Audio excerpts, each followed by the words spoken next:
আসসালামু আলাইকুম বন্ধুরা, সকলে কেমন আছেন? আশা করি সকলে ভালো আছেন। আমিও আলহামদুলিল্লাহ ভালো আছি। আজকে আমি আপনাদের সাথে একটি ভৌতিক গল্প শেয়ার করতে এসেছি। তো চলুন শুনে আসা যাক গল্পটি। আমি রাইয়ান আছি আপনাদের সাথে, আর আপনারা দেখছেন জিসিটো রাইয়ান। আমি পেশায় একজন সাংবাদিক।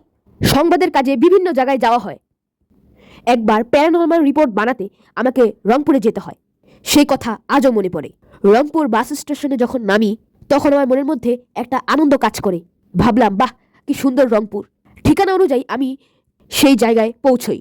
তখন দুপুর ৩টা। সেখানে আমি পৌঁছে দেখি সুন্দর একটি পরিপাটি গ্রাম। তবে আমার সংবাদ বানানোর জায়গাটা এই গ্রামটা নয়। গ্রামের পাশে একটি ছোট নদী। নদীটা পার হলে একটি ছোট জঙ্গল। জঙ্গলের ওপারেই সেই পরিত্যক্ত গ্রাম, যেখানে আমি প্যারানর্মাল রিপোর্ট বানাতে যাচ্ছি। আমি নদীটা পার হই, তারপর জঙ্গল, এরপর কাঙ্ক্ষিত গ্রামটিতে পৌঁছাই। দেখি ২ থেকে ৩০০ বছরের পুরনো ঘরবাড়ি, যেখানে ১০০ বছরেও কেউ আসেনি।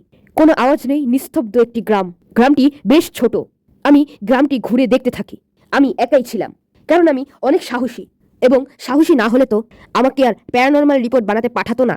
আমি খুঁজছিলাম এমন একটি জায়গা যেখানে রিপোর্ট বানালে রিপোর্টটা ভালো হবে। আমি সব কিছু দেখছিলাম। আমার কাছে জিনিসটা স্বাভাবিকই লাগছিল। গ্রামের দরজাগুলো কিছু কিছু ভাঙা, জানালাগুলো কাঠের, কিছু কিছু জানালা খোলা। আমি একটি পরিত্যক্ত বাসার মধ্যে প্রবেশ করলাম। বাসাটি খুব ছোট, ২ থেকে ৩। বাসার ভিতরে মাত্র ২ থেকে ৩টে রুম। বাসার ভিতরে পড়ে আছে টেবিল, আসবাবপত্র। বাসাটি দেখে বোঝা যাচ্ছে যে একসময় এটি অনেক ধনী লোকের বাসা ছিল। আজ তারা কেউ এখানে নেই বলে বাসাটার এই বেহাল দশা। গ্রামটিতে মানুষ নেই বটে, কিন্তু পোকামাকড় এখানে প্রচুর। আমার মনে হলো, কেন এতগুলো মানুষ এই গ্রামটি থেকে চলে গেল? অনেক প্রশ্ন মাথায় নিয়েই আমি একটি বাসার সিঁড়িতে বসেছিলাম। আমি সেখানে একটি পুরনো কাগজ দেখতে পেলাম। কাগজটি নিয়ে দেখলাম এখানে অদ্ভুত কিছু চিহ্ন লেখা, এবং আরও লেখা, এই গ্রামের একদম শেষে নাকি একটা শয়তানের মন্দির আছে। আমি ভাবলাম, তবে কি সেই মন্দিরই এই গ্রামটি পরিত্যক্ত হওয়ার কারণ? আস্তে আস্তে রাত হয়ে গেল। মোটামুটি পুরো গ্রামটি ঘুরে আমি কিছুই দেখতে পেলাম না। তাই আমি ভাবলাম, হয়তো এই গ্রামটি কোনো ভুতুরে গ্রাম নয়, কোনো এক কারণে মানুষ এই গ্রাম থেকে চলে গিয়েছে। আমি সেখানে একটি ঘর খুঁজলাম, যেখানে আমি রাত্রেবেলা ঘুমাতে পারবো। আমি উপযুক্ত একটি ঘর পেয়ে গেলাম। আমি সেখানে শুয়ে পড়লাম এবং গভীর ঘুমে আচ্ছন্ন হয়ে গেলাম। হঠাৎ একটা তীব্র ভয়ঙ্কর আওয়াজে আমার ঘুম ভেঙে গেল। আমি উঠে দেখলাম একটি বৃদ্ধ মহিলা আমার নাম ধরে ডাকছে। আমি অবাক হয়ে মহিলাটির দিকে তাকালাম। সাথে সাথে মহিলাটির মাথা গড়িয়ে পড়ল মেঝেতে, আর সেই মাথা থেকে বেরিয়ে এলো কালো রক্ত, যা খুব বিচ্ছিরি এবং গন্ধযুক্ত। সেখান থেকে অনেক পোকা বের হচ্ছিল। আমি দ্রুত সেখান থেকে পালিয়ে আসি এবং রাস্তায় চলে আসি। রাস্তায় আসার পর দেখি এখানে এরকম আরো অনেক মানুষ আছে যাদের কারো মাথা নেই, অনেকের চোখ নেই, অনেকের পা নেই, অনেকে রক্তে রঞ্জিত, তবে রক্তগুলো টাটকা নয়। এসবই পচে গিয়েছে বহুত আগে। আমি এই বিচ্ছিরি গন্ধ আর এই বিচ্ছিরি দৃশ্য সহ্য করতে পারছিলাম না, কিন্তু আমি মাথা ঠান্ডা করে এসব ক্যামেরায় রেকর্ড করতে যাচ্ছিলাম। কিন্তু একই ব্যাপার, ক্যামেরাতে তো এসব কিছুই দেখা যাচ্ছিল না। আমি ভয়ে দৌড়াতে থাকি। দৌড়াতে দৌড়াতে আমি এক জায়গায় দেখি দুটো লোক দাঁড়িয়ে আছে। তারা বলছে, তুমি দৌড়িও না, তুমি আমাদের বাসায় ঢুকে পড়ো। আমি তাদের দিকে তাকালাম, দেখি তারা ভালো মানুষ। আমি তাদের বাসায় ঢুকে পড়লাম, তারাও আমার সাথে বাসাটিতে ঢুকে পড়লো। কিন্তু আমি যখন ভালো করে লক্ষ্য করলাম, দেখলাম তাদের কারোই পা নেই। যখনই আমি তাদের মাথার দিকে লক্ষ্য করলাম, দেখলাম তাদের প্রত্যেকেরই মাথা থেকে পোকা বের হচ্ছে।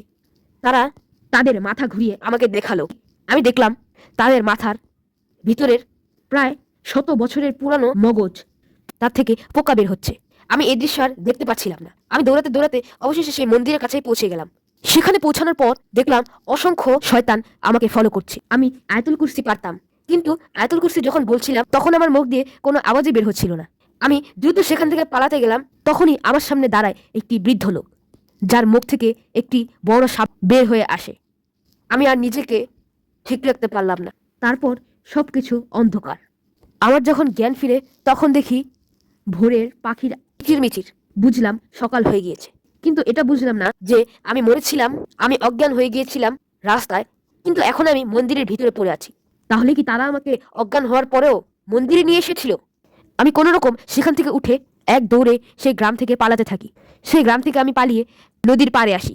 সেখান থেকে নদী পার হয়ে আমি পাশের গ্রামে পৌঁছাই। সেখানের লোকদের সাথে আমি অনেকক্ষণ এই বিষয় নিয়ে কথা বলি। তারা আমাকে এই গ্রামটির ঘটনাটি বলে। তারা বলে যে অনেক আগে, প্রায় 200 বছর আগে, এটা একটি সুন্দর গ্রাম ছিল। এখানে অধিকাংশ মানুষই ধনী, এক কথায় এটি ধনীদের গ্রাম।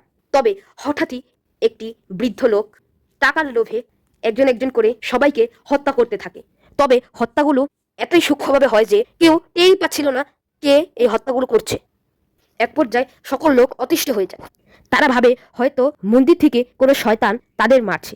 তাই সকল গ্রামবাসী মিলে মন্দিরটিকে একেবারে টুকরা টুকরা করে ভেঙে ফেলে। তবে ঘটনা ঘটে তার পরদিন সকালে সবাই উঠে দেখতে পায় মন্দিরটি তার আগের জায়গায় দাঁড়িয়ে আছে, কোনো ভাঙার চিহ্ন মাত্র নেই।